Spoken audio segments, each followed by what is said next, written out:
Hello, listeners. This is Teddy. Did you know that Two Broads Talking Politics is having a giveaway? We are giving away two books about craftivism from our friends at Herbert Press. You can find details on momjeanmedia.com. Entries are due on Thursday, December 21.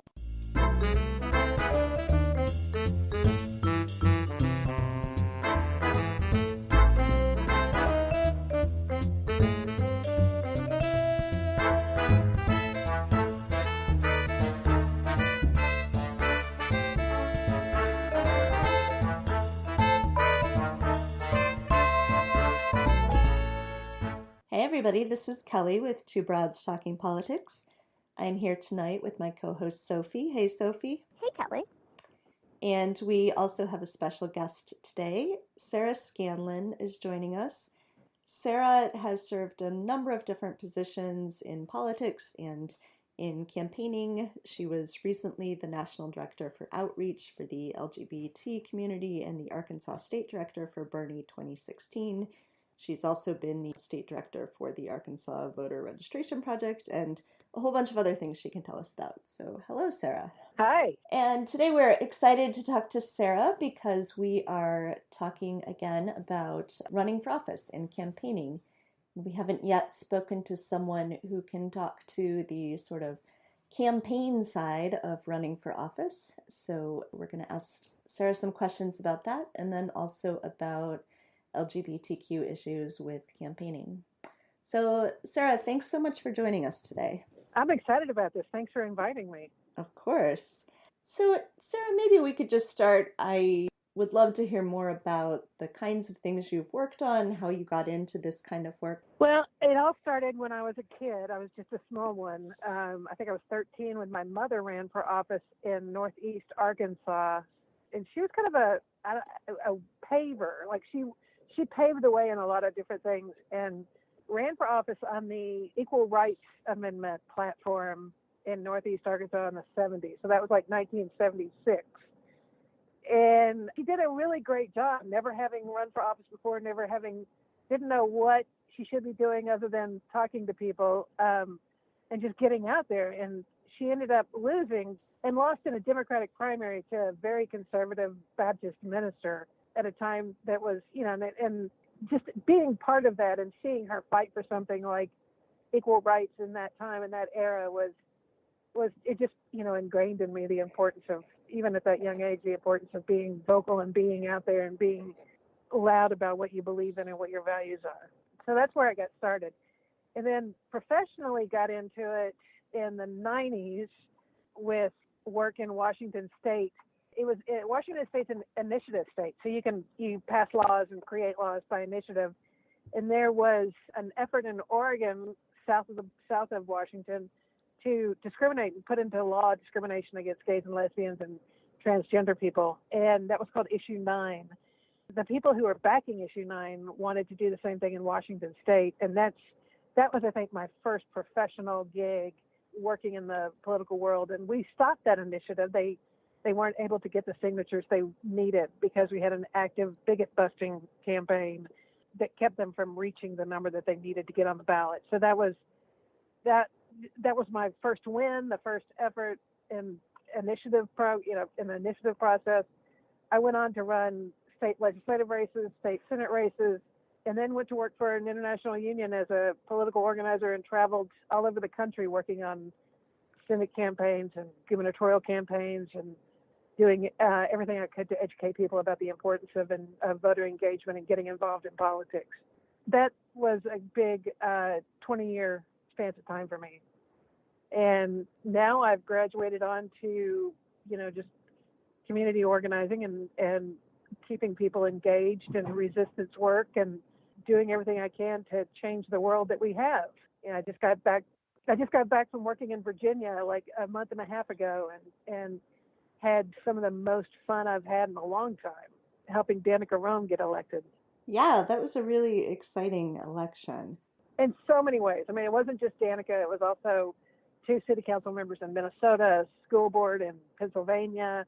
It was overwhelmingly exciting. First Indian elected to the Virginia legislature, first Latina elected to the Virginia legislature, just all kinds of good stuff happening in that election.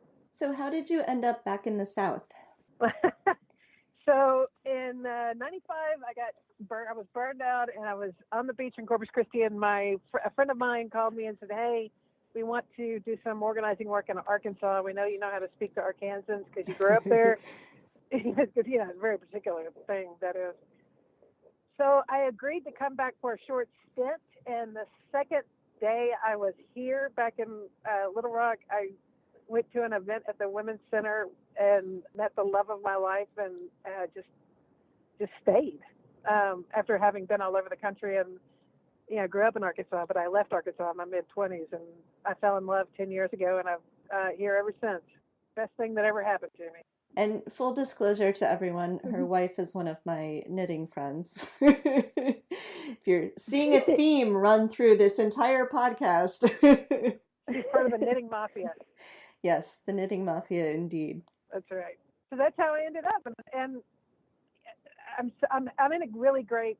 The best benefit of this is that I have a wife who truly has the same values that I do. Some of them are stronger held values than mine, in fact, and she pushes me to do things like go to work for Bernie Sanders on the national level, and go out and go to Virginia for a month in Minneapolis and do what needs to be done to help do things in the places that we can make change.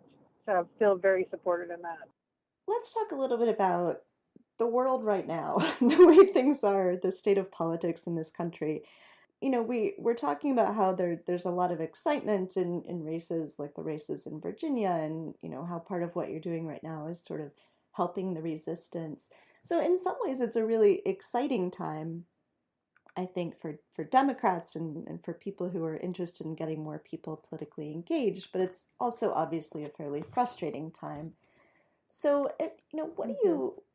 what is your sense about sort of the world of campaigning in the sort of post-Trump era? Is there sort of a significant change in the way that people are doing things? Is the basic part of campaigning still sort of the same? It's 120% different. I mean, it's so vastly different than it was even 5 years ago.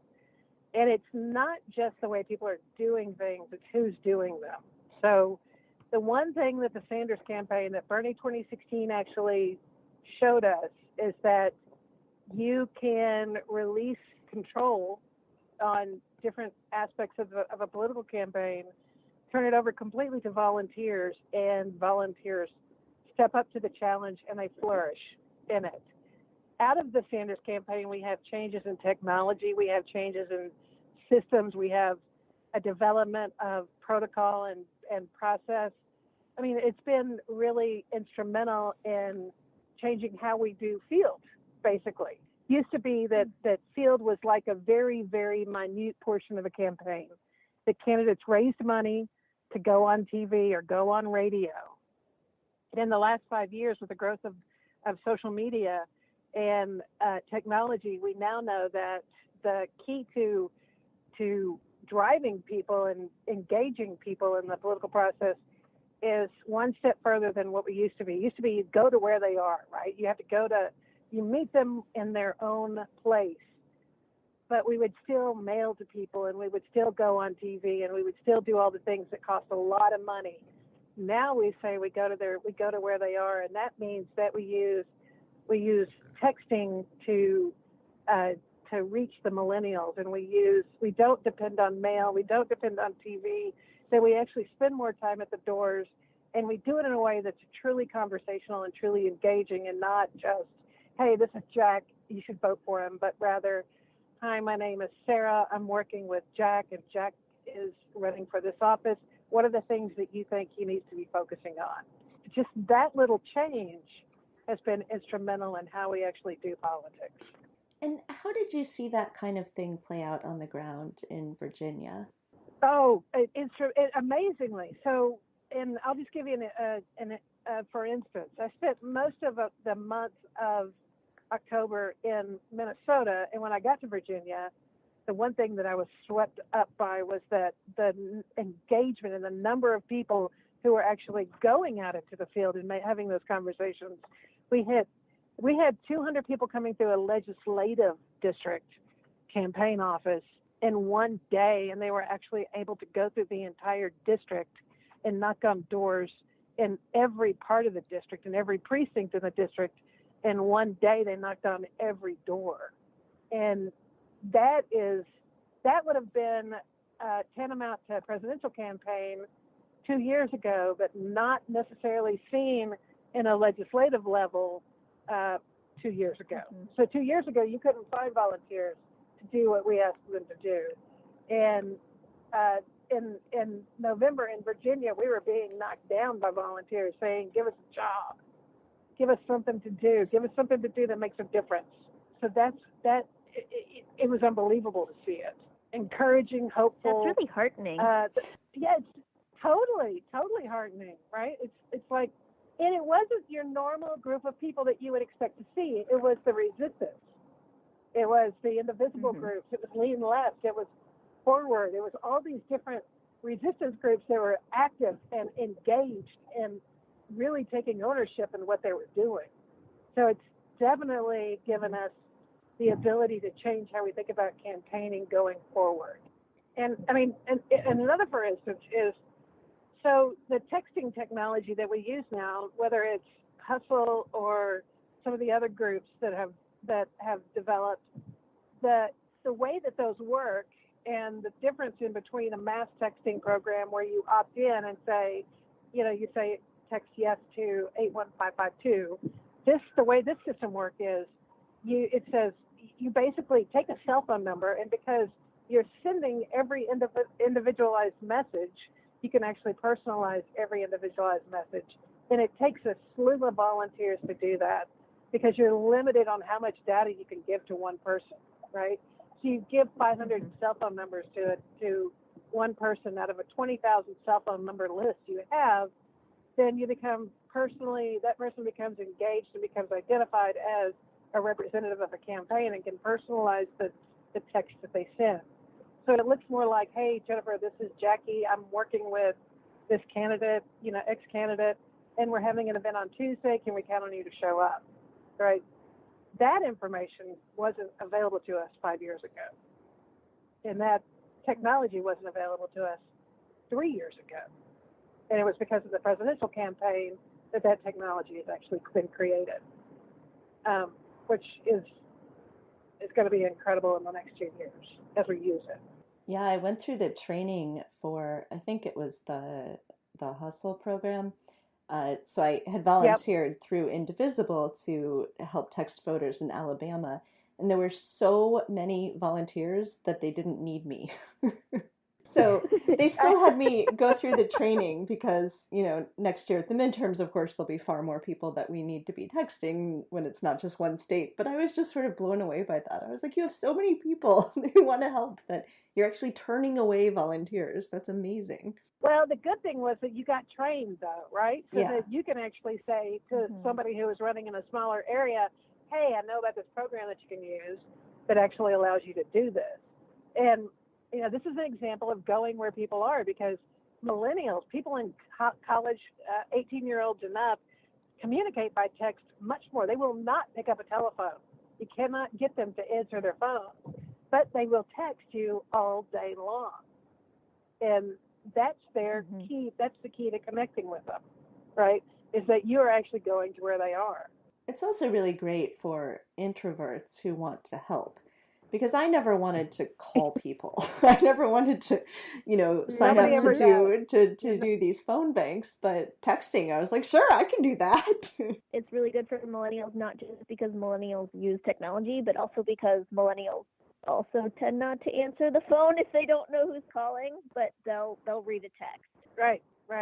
The other way that it's changed, I'll say this too, and not to get off of technology because I'm totally enthralled with it, but there's another way that the world has changed too. It used to be that, you got recruited to run for office because you reflected the district, right?